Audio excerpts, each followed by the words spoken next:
की इतनी सारी बताई गई। फल स्वरूप हिंदू धर्म के अंदर हर साल, हर पूर्णिमा या मकान के प्रवेश या अन्य कई शुभ अवसरों पर इस कथा का आयोजन करते हैं। वैसे तो इस कथा को करने के लिए एक अखंड दीपक और एक कटोरी प्रसाद से संपन्न किया जा सकता है, बाकी सब भक्ति मार्ग का विस्तार है। तो सबसे पहले ये कथा नैमिषारण्य तीर्थ स्थान पर शुरू हुई। इसका फल लोगों ने पाया। धीरे धीरे इसकी चर्चा जब नगर में जाती है तो सबसे पहले ये कथा एक ब्राह्मण के घर में होती है। तो ब्राह्मण के घर में जब ये कथा चल रही थी, उसी समय एक लकड़हारा माना लकड़ी वाला, जो हमेशा की भांति लकड़ी बेचने आता था, उस दिन भी जब आया तो देखा पूजा पाठ सजावट कुछ इस प्रकार से जैसे आप यहाँ देख रहे हैं। तो लकड़हारा पूछता है कि हे ब्राह्मण देवता, आज क्या है? ब्राह्मण ने कहा कि आज सत्यनारायण की कथा है, आप ही करवा लो। लकड़हारा इतना गरीब, इसकी सोचने वाली मुद्रा को देखकर ब्राह्मण समझ जाता है कि इसका कथा कराने का विचार तो है पर सामर्थ्य नहीं। ब्राह्मण ने कहा, देख लकड़ी वाला, तो अपनी लकड़ी की कीमत की थोड़ा सा ज्यादा बढ़ा और इसकी शुरुआत मैं करता हूँ, और इससे जो पैसा बचता है उससे एक अखंड दीपक और एक कटोरी प्रसाद से संपन्न कर और मनोकामना ये रखना कि तेरे जीवन की जो दरिद्रता है, जो गरीबी है, वो दूर हो जाए। तो कथा में बताया जाता कि इसकी गरीबी दूर हुई। धीरे धीरे जब इन सब फायदों की चर्चा एक राजा के पास जाती है, तो राजा सोचता है कि नगर का प्रत्येक व्यक्ति अलग अलग कथा करा करके इसका फायदा लेना चाहता है, तो क्यों न सारे नगर के अंदर सारी जनता के राजकोष के धन से इस कथा का आयोजन किया जाए। राजा ने विचार रखा, सभी ने सहर्ष स्वीकार किया। राजा ने बिना किसी भेदभाव के सभी को आमंत्रित किया। कथा संपन्न हुई। हर कोई आता था, राजा का आभार व्यक्त करता था और चला जाता था। उस कथा के अंदर उपस्थित एक वैश्य भी था। वो भी जब राजा के पास आता है तो राजा कहता है, हे वैश्य, ये कथा आप भी करा लो। वो कहता है, मेरे पास सुख समृद्धि साधन सब कुछ है, आवश्यकता नहीं। तो राजा ने कहा, ये सब कुछ तो है पर कोई चलाने वाला तो नहीं, इसको चलाएगा कोई, बारिश तो नहीं है। कहता ठीक है, सोचता हूँ। घर जाकर वो अपनी पत्नी को बताता है, लीलावती को, कि मैं एक ऐसी कथा सुनकर के आया हूँ जिसका फल प्राप्ति ये। बड़ी खुश हो जाती, चलो ये भी फल मिलेगा। पर इस कथा को आगे सुनने से पहले हम यहाँ विराम देकर के इसके भावार्थ को जानें। तो शुरुआत का जो स्थान बताया है, नैमिषारण्य तीर्थ स्थान, वास्तव में ऐसा कोई स्थान है और ये बड़ा ही एक अर्थपूर्ण जीवन बताया गया है। निमेष माना अनिमेष, जिसको कहते हैं बिना पलक झपकाए देखे रहना। और पलक झपकने में कितना टाइम लगता है, सेकंड से भी कम, और सेकंड से भी कम समय में परमात्मा और परमात्मा के ज्ञान में निश्चय होना, जिसके फल स्वरूप हम दीपक जलाते। दूसरा शब्द आता है अरण। अरण माना एकांत वाला स्थान, जिसको ज्यादातर लोगों ने जंगल कह दिया। जंगल कहो तो भी शहर से दूर बनाकर कोई स्थान में बैठते हैं। पर एकांत का अर्थ परमात्मा ने हमें बताया एक के अंत, और उस एक के अंत को पा लेना, सेकंड में निश्चय हो जाना, जिसके लिए मन बुद्धि का एकाग्र होना बहुत जरूरी है। तीसरा शब्द आता है तीर्थ स्थान। तीर्थ स्थान कहो या आश्रम स्थान कहो, जो भी कहो, दुनिया में हर इंसान आश्रमों में क्यों जाता है? अशांत संसार से भटक कर क्षणिक शांति के लिए। दूसरा, आश्रम उसे कहा जाता है जहाँ फर्स्ट प्योरिटी, पावनता, शुद्धता, संसार जहाँ विकारों के दलदल में हो, और ऐसे स्थान पर जाकर के एक शुद्ध संकल्प लेकर किया। तीसरा गुण आता है जहाँ पर वो जाता है ज्ञान प्राप्ति के लिए। वो देने वाला ध्यान पर नहीं रखता कौन है क्या है, जहाँ परमार्थ और व्यवहार का बैलेंस रखना सिखलाई वही इसके लिए भगवान। तीसरा आश्रम उसे कहा जाता है जहाँ करुणा का व्यवहार किया जाए। संसार में देखो तो कितनी खींचातानी। पांचवा आश्रम उसे कहा जाता है जहाँ हर पापों की क्षमा मिल सके। अर्थात आश्रम उसे कहा जाता है जहाँ शांति, प्रेम, पवित्रता, करुणा और क्षमा। संसार में कुछ ऐसे इंसान या महात्माएं भी मिलेंगे जिनके मन में इन गुणों का वास हो, अर्थात जीवन इन गुणों से भरा हुआ, और इस जीवन के अंदर रहकर इंसान कर्म करता है, उसका जीवन कथा बन जाता है। सबका जीवन कथा नहीं बनता। फिर कहते हैं मन ही देवता, मन ही ईश्वर, मन की शुद्धता, मन का सामर्थ्य, ऐसे मन वाले लोगों का जीवन कथा बन जाता है। फिर बताया राजा ने जो अपनी प्रजा के लिए सोचा। पहले के जमाने में जो राजा होता था वो प्रजा को एक पुत्र की भांति मानता था।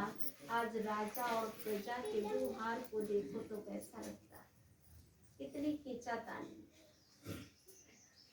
फिर बताया कि जो राजा ने वैसे से कहा कि आप भी कथा करा लो, तो कहा मेरे पास सुख, साधन, समृद्धि सब कुछ है, आवश्यकता नहीं। तो राजा ने कहा ये सब कुछ तो है, पर कोई वारिस तो नहीं है ना। अब वारिस शब्द सुनते ही दुनिया वाले क्या कहते हैं? बच्चा, बच्ची भी नहीं, बच्चा। वारिस अर्थात जो वंश को चलाए। और वंश माना क्या? जो आपने चार दीवारें बना के रखी है वो तो दूसरा फ्लैट ले लेगा। वारिस माना आपके श्रेष्ठ संस्कारों को अपने में लेकर के आगे चले। बाकी वो वारिस जिसको आप देकर चले जाएंगे वो कहाँ तक पहुँचेगा? तो अपनी पुण्य के बल से, पुरुषार्थ के बल से, दुआओं के बल से अपने श्रेष्ठ भाग्य को बनाना, अपने नेक्स्ट जीवन को श्रेष्ठ बनाना। तो अपने पुण्य वारिस पर अवश्य ध्यान दें। आगे की कथा सुनने से पहले हम सब एक साथ मिलकर के बोलेंगे श्री सत्यनारायण की जय।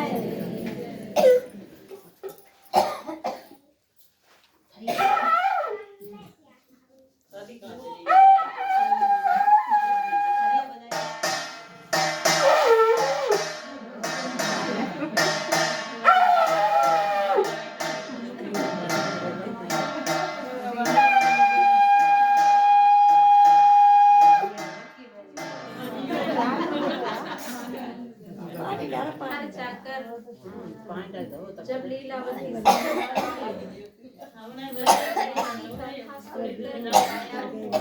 जिसका फल प्राप्ति बड़ी खुश हो जाती है। तो जैसे ही वो कहती है उसके पहले ही बनिया बोल देता वैसे इस कथा को तब करूँगा जब किसी बच्चे का जन्म हो। उसने ये नहीं कहा बच्चा या बच्ची, जब किसी बच्चे का जन्म हो तब इस कथा को करूँगा। धीरे धीरे कुछ समय के बाद एक सुंदर कन्या का जन्म होता है जिसका नाम रखा है कलावती। जन्म के कुछ समय के बाद लीलावती कहती है कि आपने वचन दिया था किसी बच्चे का जन्म होगा तब कथा कराऊंगा, आप कथा करा लो। तो वैसे ने क्या कहा कि इस कथा को तब कराऊंगा जब इस कन्या की शादी होगी। धीरे धीरे वो भी समय आया जो बच्ची के लिए एक अच्छा सा पात्र ढूंढा गया। तिथि, तारीख, मुहूर्त सब फाइनल। शादी के 3 दिन पहले लीलावती कहती है कि ये कथा संपन्न करा लो, आपने वचन दिया था कथा कराऊंगा तो कन्या को आशीर्वाद भी मिल जाएंगे और आपका वचन भी पूरा हो जाएगा। वैसे ने कहा अभी मेरा कोई विचार नहीं है। पहले पोस्टपोन किया, फिर कैसे शादी की। दामाद को लेकर के कमाई के लिए चला गया। घर पर 2 स्त्री पात्र को छोड़ दिया। वो समय था जब बहनें कमाती भी नहीं थी, घर चलाती। अब वो चला गया जब तो स्थिति वो आ गई। धीरे धीरे समय बहुत खराब हो गया। अब हम आगे की कथा सुनने से पहले यहाँ विराम देकर के इसके भावार्थ को जानेंगे। बनिया के जीवन के 2 पात्र बताए गए हैं, लीलावती और कलावती। यहाँ सिर्फ एक वैश्य की कहानी नहीं है, हम सबके जीवन के 2 पात्र हैं। कि किसी एक व्यक्ति की कहानी नहीं। किसी बच्चे का जन्म होता है तो गॉड गिफ्ट के रूप में कोई न कोई कला, होशियारी, विशेषता जरूर होती है जो अपने परिवार को चला सके। जैसे अनपढ़ लेवल के लोगों के अंदर देखो, कोई न कोई कला, होशियारी जरूर होती है जो अपने परिवार को चला सकते हैं। तो नियम ये कहता है कि जो कला मिली है गॉड गिफ्ट के रूप में, तो उसका कुछ हिस्सा समाज कल्याण की सेवा में लगाना चाहिए। अर्थात लीला और कला का बैलेंस रखना अति आवश्यक है। आज ऊपर वाले ने कला तो बहुत दी, क्या हम समाज कल्याण की सेवा में लगाते हैं? समाज कल्याण की सेवा में लगाते हैं? नहीं ना। फिर कहते जो वैश्य से कहा कथा करा लो, तो उसने क्या कहा? पहले प्राप्ति, यही बोला ना, पहले प्राप्ति। आज सेम हमारी स्थिति यही है। भगवान के पास जाते हैं और कहते कि हे भगवान मेरी ये कामना पूरी हो, तब इतना कपड़ा, इतना दान, इतना पैसा, सब पहले प्राप्ति। तो कौन हो गए? वही वैश्य जाति के हो गए ना। तो सेम हमारी यही स्थिति है। कभी कभी क्या कहते भगवान से कि मेरी ये कामना पूरी हो जाए तो रोज हम एक अखंड दिया जलाएंगे, या हम रोज मंदिर तक पैदल चल कर के आएंगे।